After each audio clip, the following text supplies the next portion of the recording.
His gardening videos on the Rusted Garden YouTube channel have been viewed over 26 million times. You can also find him online at his blog, The Rusted Garden, where he shares all kinds of pictures and valuable gardening information. Joining us once again on the Vegetable Gardening Show today is Gary Pilarchik. Gary, welcome back.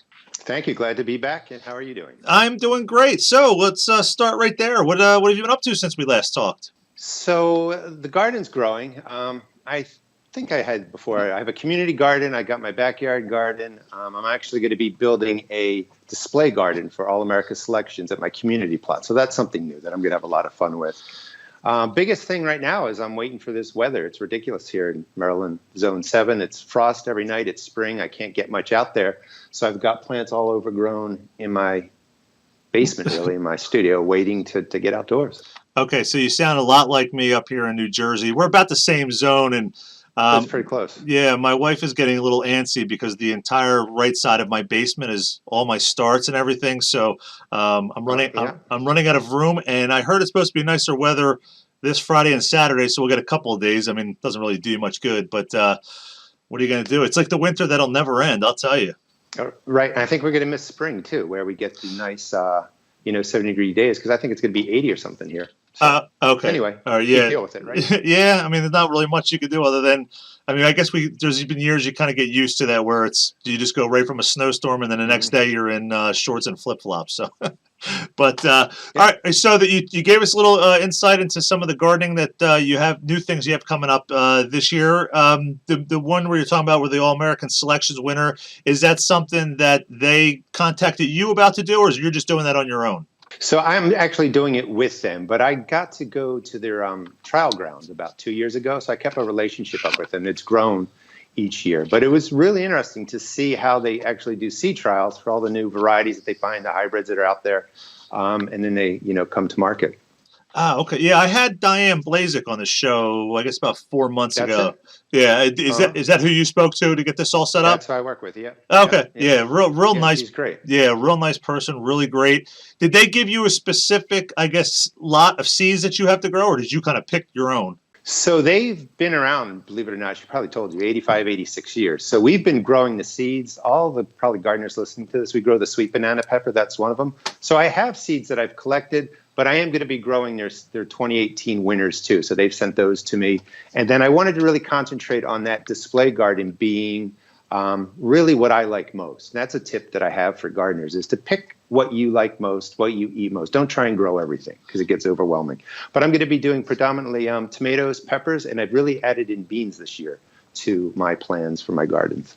Oh, really cool. Okay. So is there a specific variety that you're looking forward to, like one out of the whole bunch that you'll be growing, or are you just looking forward to doing them all?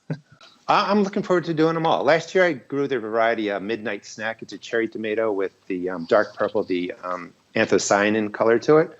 And that was really good because those tomatoes sometimes don't have a lot of flavor, but they got that cool purple color to it when the sun hits them. So I like that. And I believe I always screw up the names, but there's a bean called Seychelles. That's an outstanding green bean that produced actually for me already when I grew it last year, from June all the way through into September till the frost came, and it kept bringing in, a new wave of flowers and stuff like that. So I'm sticking with those, but everything else is going to be, somewhat new. Oh, cool. So now, when I watch a bunch of your videos, I watch them all the time, and I noticed you do a lot of container gardening. And recently, I would say within the last month, I've been getting a lot of emails from people in our audience and on our Facebook page about growing stuff in containers because they just don't have the space that a lot of people have. So they want to grow a few things. If you were going to offer up some tips to some of our newer members in the audience that were thinking about getting into containers, what are some of the top tips that you would offer up to them? Very good question. And there's a couple things you can do to have a more successful container garden. And that's to make sure that your container mix, I recommend at least having it be 50% peat moss. And if you don't like using peat moss, cocoa coir. Those two products really absorb and hold water. And that's sort of the nemesis of container gardening, is that with the heat that comes, if that container just dries out once, it dries out the root system, full drying, and then it stresses out the plant and you have a damaged plant. So at least adding in your own peat moss, cocoa coir, 50%, and then the other 50%, you can really use whatever you want. You can use the dirt in a garden if you want to save money. You could use some compost, some dirt. You can buy the cheaper bag soil, but just make sure it has that moisture retaining moss, peat moss, or core in there. And then the other thing I would say is if you're growing a tomato, always have at least a 5-gallon container for a tomato plant. And I would recommend a determinate variety. And for those people that don't know the difference between determinate and indeterminate, the determinate tomato will grow to a set height, flower, and fruit over a couple-week period, and then it dies off.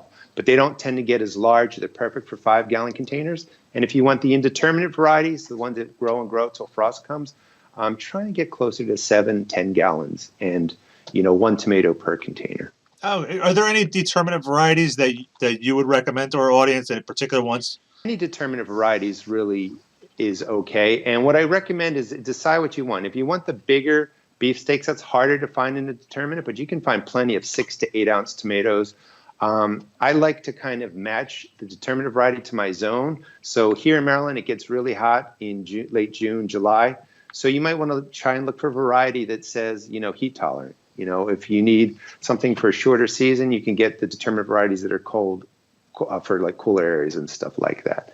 But maybe the names will come back to me. Oh, okay. Yeah. You know what? I did an interview a few days ago and with Lisa Bedford, and she threw that question out at me, and she's like, what, I think she was asking about beans. And I'm like, I can't remember for the life of me. It's just one of those things. I completely understand. It just goes.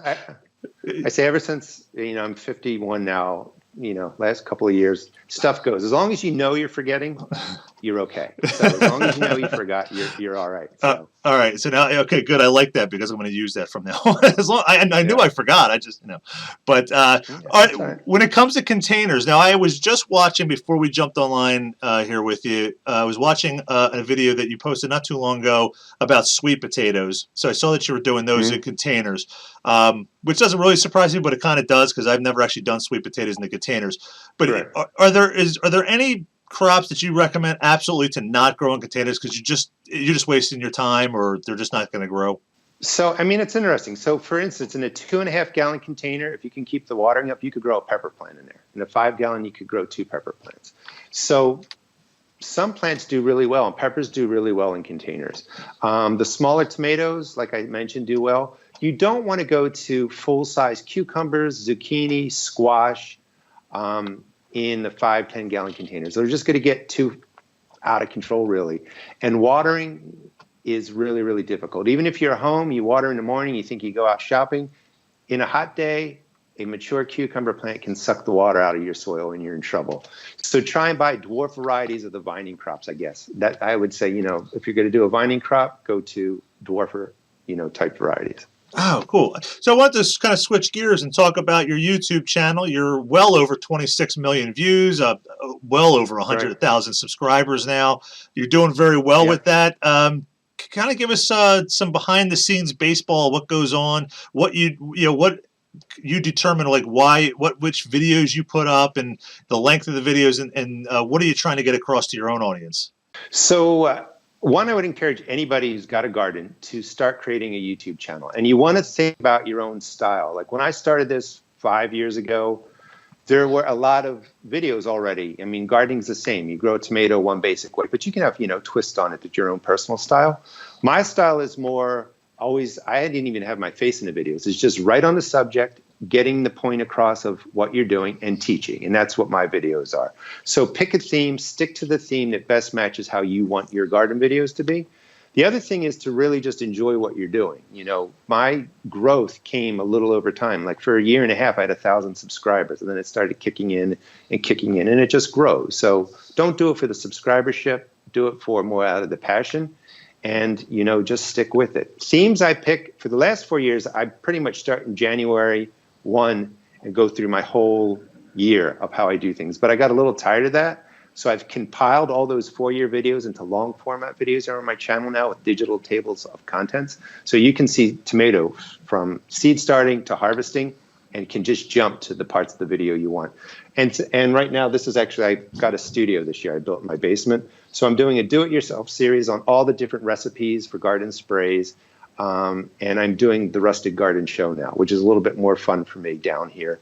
So I can cover a lot of things. And again, I'm using that new, what's not new, but new to me, the digital table of content. So people don't have to guess where things are. They can just jump to the parts they like. Oh, awesome. So, okay, so you talk about a series of the sprays coming up. Was that a request from some of your viewers, or is that something you've always been wanting to do? So I've done them kind of sporadically. What I'm trying to do now, and this is actually this is the neem oil. I just did the neem oil video. I just launched it actually about 15 minutes before this. I wanted to do it. Viewers ask all the time, well, I saw somebody make it, but I don't know how to use it in my garden. So I'm trying to show in this series how you would use the actual soap, pick out the soap, why detergents should it be used versus something like maybe Ivory or Castile soaps, and then how to use the neem oil, make the recipe, and then talk about spraying. So you can find it all in a 10, 15-minute video. And that's one of the goals this year.